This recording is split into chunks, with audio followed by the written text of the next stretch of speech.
हाय दोस्तों, देखो আমি আলুর সবজি বানাবো আজকে।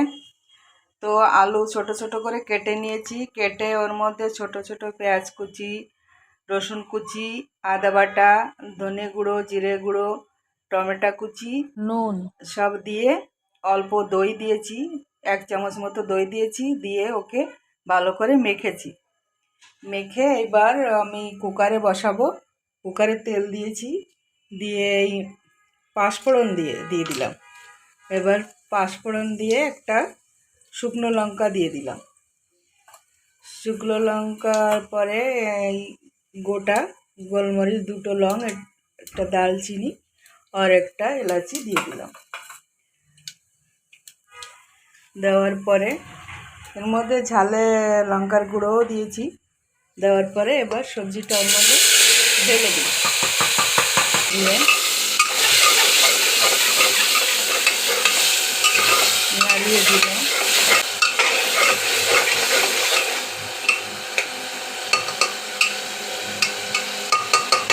এতে বেশি জল দেব না, অল্প জল দেব। অল্প জল দিয়ে গামাখা ঝোল হবে সেভাবে বানাবো। আর একটা সিটি মারবো। আলুটা একটু ভেজে নিই, একটু কষা হয়ে গেলে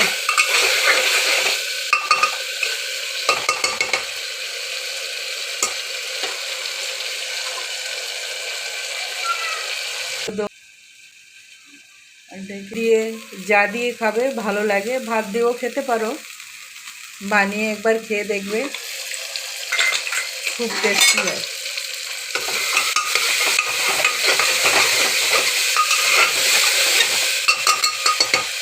এবারের মধ্যে জলটা দিয়ে দেব।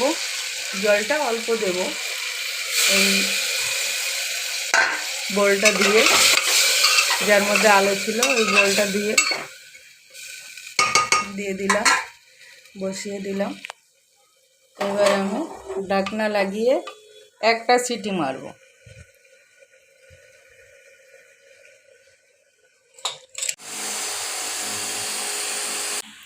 একটা সিটি মেরে দিয়েছে, এবার আমি বন্ধ করে দেব। দেখো আমি একটা মশলা বানিয়ে রেখেছি, ভাজা মশলা, গোলমরিচ, ধনিয়া, জিরা আর একটু গরম মশলা দিয়ে পাউডার বানিয়ে রেখেছি। এই পাউডারটা এর মধ্যে দিয়ে দেব।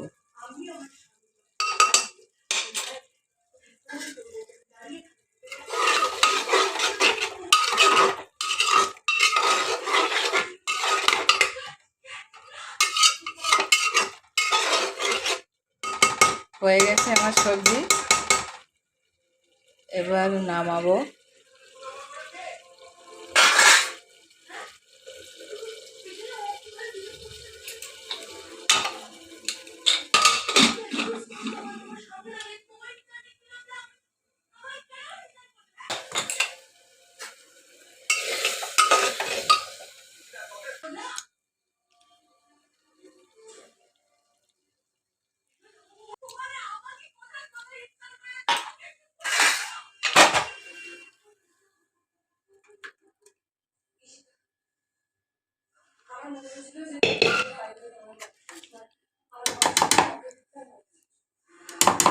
এই হয়ে গেল আমার সবজি। দোস্ত, তোমরা বানিয়ে খাবে পুরির সঙ্গে, আলুর সঙ্গে, এই পরোটার সঙ্গে, দেখবে খুব মজা লাগবে খেতে, খুব টেস্টি হয়। বানিয়ে খেয়ে দেখবে। ওকে, বাই।